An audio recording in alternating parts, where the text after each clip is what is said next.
হাসিনার বিরুদ্ধে ট্রাইব্যুনালে অভিযোগ দাখিল রোববার। নির্বাচন নিয়ে ভারতের মন্তব্য, প্রতিবাদ জানান জামায়াত। নারী পুরুষ নির্বিশেষে সবাই সমান নিরাপত্তা পাবে, বলেছেন জামায়াত আমির। আসলে আমরা মানুষ চিনতে ভুল করেছি, মনে করছেন গয়েশ্বর। জাস্টিস পার্টির কমিটি গঠন, সভাপতি সালেহ উদ্দিন এবং সম্পাদক মনসুর আলম। এতক্ষণ শুনছিলেন সংবাদ শিরোনাম, এবারে বিস্তারিত। সাবেক প্রধানমন্ত্রী শেখ হাসিনার বিরুদ্ধে আন্তর্জাতিক অপরাধ ট্রাইব্যুনালে রোববার আনুষ্ঠানিকভাবে অভিযোগ দাখিল করা হবে বলে জানিয়েছেন ট্রাইব্যুনালের চিফ প্রসিকিউটর মোহাম্মদ তাজুল ইসলাম। আন্তর্জাতিক গুম সপ্তাহ উপলক্ষে গুমের সঙ্গে জড়িতদের অবিলম্বে বিচার করো শীর্ষক জাতীয় প্রেস ক্লাব শনিবার আয়োজিত এক আলোচনা সভায় চিফ প্রসিকিউটর এই কথা জানান। আলোচনা সভার আয়োজন করে বেসরকারি মানবাধিকার সংগঠন।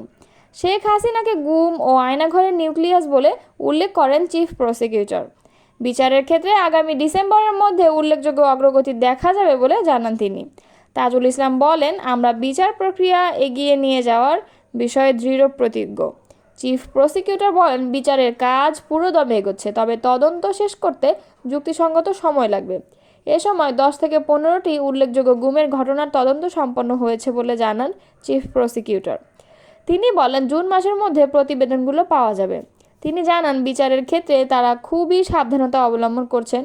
বিচারে আন্তর্জাতিক মানদণ্ড রক্ষা করা, মানবাধিকার রক্ষা করা, বিচারের নামে অবিচার যাতে না হয়, যেগুলো অতীতে হয়েছে সেগুলো যেন না হয় সে বিষয়ে তারা সতর্ক রয়েছেন। জুলাই আগস্টে মানবতা বিরোধী অপরাধের মামলায় শেখ হাসিনা, আসাদুজ্জামান খান কামাল, চৌধুরী আবদুল্লাহ আল মামুনের বিরুদ্ধে রোববার আনুষ্ঠানিক অভিযোগ দাখিল করা হবে বলে চিফ প্রসিকিউটর জানান। গত 12 মে শেখ হাসিনার মামলার তদন্ত শেষ হয়। ওই দিন এক ব্রিফিংয়ে চিফ প্রসিকিউটর বলেন, জুলাই আগস্টের আন্দোলনে নির্বিচারে 1400 বেশি মানুষ হত্যার দায় শেখ হাসিনার। তার বিরুদ্ধে নির্বিচারে হত্যার নির্দেশনা, প্ররোচনা, উস্কানি সহ 5 অভিযোগের প্রমাণ মিলেছে বলে জানিয়েছে চিফ প্রসিকিউটর। একই সঙ্গে আসাদুজ্জামান খান কামাল ও চৌধুরী আবদুল্লাহ আল মামুনের বিরুদ্ধেও মিলেছে অপরাধের প্রমাণ। জুলাই আগস্টে ছাত্র আন্দোলন নির্মূলে নিরস্ত্র ছাত্র জনতার উপর গুলি, হত্যা, নির্দেশদাতা ও পরিকল্পনাকারী হিসেবে সাবেক প্রধানমন্ত্রী শেখ হাসিনা সহ অভিযুক্তদের বিরুদ্ধে আন্তর্জাতিক অপরাধ ট্রাইব্যুনালে বিচারিক কার্যক্রম চলছে। এরপর নোবেলজয়ী ডক্টর মোহাম্মদ ইউনূসের নেতৃত্বে গত বছরের 8 আগস্ট অন্তর্বর্তী সরকার দেশ পরিচালনার দায়িত্ব নেয় এবং জুলাই আগস্টের আন্দোলন নির্মূলে পরিচালিত মানবতা বিরোধী অপরাধের বিচার হচ্ছে আন্তর্জাতিক অপরাধ ট্রাইব্যুনালে। ভারতের পররাষ্ট্র মন্ত্রণালয়ের মুখপাত্র রণধীর জয়সওয়াল বাংলাদেশ দ্রুত সময়ের মধ্যে নির্বাচন দেখতে চায় ভারত মর্মে যে মন্তব্য করেছেন তার নিন্দা ও প্রতিবাদ জানিয়েছে বাংলাদেশ জামায়াতে ইসলাম। শনিবার এক বিবৃতিতে দলটির ভারপ্রাপ্ত সেক্রেটারি জেনারেল মাওলানা এটিএম মাসুম এই প্রতিবাদ জানান। তিনি বলেন, গত বৃহস্পতিবার ভারতের পররাষ্ট্র মন্ত্রণালয়ের মুখপাত্র রণধীর জয়সওয়াল এক সাপ্তাহিক সংবাদ সম্মেলনে বাংলাদেশে দ্রুত সময়ের মধ্যে নির্বাচন দেখতে চায় বলে জানিয়েছেন। বাংলাদেশের মতো একটি স্বাধীন সার্বভৌম রাষ্ট্রের অভ্যন্তরীণ বিষয়ে ভারতের পররাষ্ট্র মন্ত্রণালয়ের মুখপাত্রের এ ধরনের মন্তব্য বাংলাদেশের অভ্যন্তরীণ বিষয়ে হস্তক্ষেপ বলে মনে করছে। তিনি বলেন, ভবিষ্যতে বাংলাদেশের অভ্যন্তরীণ বিষয়ে মন্তব্য করার ক্ষেত্রে জাতিসংঘ সনদ মেনে চলার জন্য আমরা ভারত সরকারের প্রতি আহ্বান জানাচ্ছি। সেই সঙ্গে ভারতের পররাষ্ট্র মন্ত্রণালয়ের মুখপাত্রের অযাচিত ও আপত্তিকর মন্তব্যের বিরুদ্ধে নিন্দা ও প্রতিবাদ জানানোর জন্য আমরা বাংলাদেশ সরকারের প্রতি আহ্বান জানাচ্ছি। বাংলাদেশ জাস্টিস পার্টির কেন্দ্রীয় কমিটি গঠিত হয়েছে। এতে দলীয় গঠনতন্ত্রের অনুচ্ছেদ 7-এর কেন্দ্রীয় কমিটির সাংগঠনিক কাঠামো অনুযায়ী 29 জন সদস্য রাখা হয়েছে। সম্প্রতি গঠিত এই কমিটির সভাপতি হিসেবে দায়িত্ব পেয়েছেন ডক্টর সৈয়দ জাভেদ মোহাম্মদ সালাউদ্দিন, আর সাধারণ সম্পাদক হয়েছেন মোহাম্মদ মানসুর আলম শিকদার। এছাড়া কমিটি নির্বাহী সভাপতি হয়েছেন শহীদুল ইসলাম হাওলাদার, সহসভাপতি রফিকুল ইসলাম এবং রাশেদা সরকার বিনা ও ফজলুর রহমান। এছাড়া দলটির যুগ্ম সাধারণ সম্পাদক হয়েছেন মিসেস তানিয়া মুসলিম মুক্তা। বিভিন্ন বিষয়ক সম্পাদক প্রকৌশলী একে আখতারুজ্জামান ও তথ্য সংরক্ষণ বিষয়ক সম্পাদক টগর চৌধুরী মুরাদ এবং সাংস্কৃতিক ও ক্রীড়া বিষয়ক সম্পাদক শাহান আক্তার। এদিকে দলটির প্রতিষ্ঠাতা সভাপতি ছিলেন মরহুম ব্যারিস্টার সৈয়দ কামরুল ইসলাম মোহাম্মদ সালেউদ্দিন। 1981 সালে বাংলাদেশ জাস্টিস পার্টি আনুষ্ঠানিকভাবে তাদের কার্যক্রম শুরু করে। মোহাম্মদ সালেউদ্দিন ব্রিটিশ বিরোধী আন্দোলন ছাড়াও 52 ভাষা আন্দোলন, আইয়ুব বিরোধী আন্দোলনে সরাসরি অংশ নেন এবং একাধিকবার কারাবরণ করেন। চলতি বছরের 16 এপ্রিল দলটি তাদের নিবন্ধন চেয়ে নির্বাচন কমিশনে ইসি আবেদন করেন। জামায়াতে ইসলামীর আমির ডাক্তার শফিকুর রহমান বলেন, ইখলাসের সঙ্গে দিনের কাজ করতে হবে, অর্পিত সাংগঠনিক দায়িত্ব সঠিকভাবে পালন করতে হবে। আমরা জামায়াতকে নয়, ইসলামকে ক্ষমতায় আনতে চাই। ইসলামের আলোকে ন্যায়ভিত্তিক রাষ্ট্র কায়েম করতে হলে মদিনার আদলে নারী পুরুষ নির্বিশেষে সবাই সমান নিরাপত্তা পাবে। শিক্ষিত মা হলে জাতি শিক্ষিত হবে, তবে সেই শিক্ষা হতে হবে রাব্বুল আলামিনের নামে।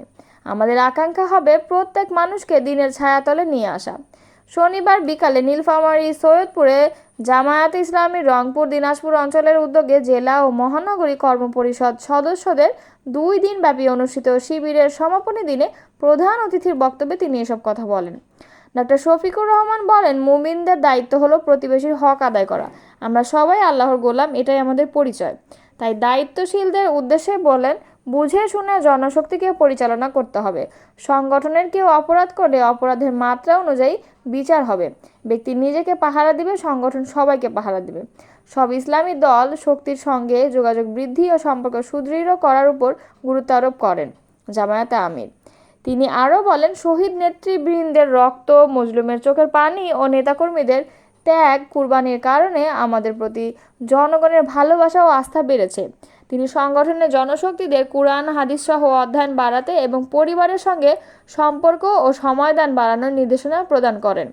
30 ও 31 মে জুমাবার ও শনিবার নীলফামারী জেলায় সৈয়দপুরে আয়োজিত শিবির বিষয়ক ভিত্তিক আলোচনা পেশ করেন সহকারী সেক্রেটারি জেনারেল ও রংপুর দিনাজপুর অঞ্চল পরিচালক মাওলানা আব্দুল হালিম এবং সহকারী সেক্রেটারি জেনারেল মাওলানা মোহাম্মদ শাহজাহান। কেন্দ্রীয় কর্মপরিষদ সদস্য ও রংপুর দিনাজপুর অঞ্চল সহকারী পরিচালক অধ্যক্ষ মাওলানা মমতাজ উদ্দিনের পরিচালনায় অন্যান্যদের মধ্যে উপস্থিত ছিলেন কেন্দ্রীয় কর্মপরিষদ সদস্য ও অঞ্চল টিম সদস্য অধ্যাপক মাহবুবুর রহমান বেলাল, অঞ্চল টিম সদস্য মোহাম্মদ আব্দুর রশিদ এবং রংপুর দিনাজপুরের অঞ্চলের বর্তমান ও সাবেক জেলা আমিররা।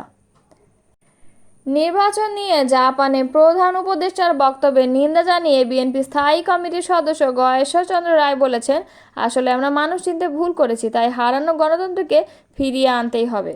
শনিবার সকাল 11:15টায় বাংলাদেশ শিল্পকলা একাডেমির চিত্রশালায় বিএনপির প্রতিষ্ঠাতা জিয়াউর রহমানের 44তম মৃত্যুবার্ষিকী উপলক্ষে জাতীয়তাবাদী সাংস্কৃতিক সংস্থার আলোকচিত্র ও হস্তশিল্প প্রদর্শনী অনুষ্ঠানের প্রধান অতিথির বক্তব্যে তিনি এসব কথা বলেন। এ সময় জাসাস সভাপতি চিত্রনায়ক হেলাল খান সহ অন্য নেতারা উপস্থিত ছিলেন। গয়েশ্বরচন্দ্র রায় বলেন, গণতন্ত্র প্রতিষ্ঠার জন্যই জুলাইয়ে ছাত্র জনতার অভ্যুত্থান হয়। গণ অভ্যুত্থানে বিজয়ের সুফল নির্দিষ্ট কিছু মানুষ ভোগ করতে চাইলে ইতিহাসে তাদের আস্থা করে নিক্ষিপ্ত হবে। তিনি বলেন, জিয়াউর রহমান জনগণ, দেশ ও গণতান্ত্রিক ব্যবস্থা প্রতিষ্ঠার জন্য কাজ করে গেছেন। তিনি যা করতেন না তা বলতেন না। স্বাধীন সার্বভৌমত্বের স্বার্থে সবসময় গণমানুষের পাশে ছিলেন। তিনি প্রচারমুখী ছিলেন না, প্রচারই তার পিছু নিত। দেশের সত্যিকার সাংস্কৃতিক চর্চাকে এগিয়ে নিতে জাসাসকে আরও সক্রিয় হওয়ার আহ্বান জানান বিএনপি স্থায়ী কমিটির এই সদস্য। প্রদর্শনীতে বিশ্বের বিভিন্ন দেশের রাষ্ট্রপ্রধানদের কাছে জিয়াউর রহমানের হাতে লেখা চিঠি ও তার শাসনামলের বিভিন্ন চিত্রকর্ম প্রদর্শিত হয়।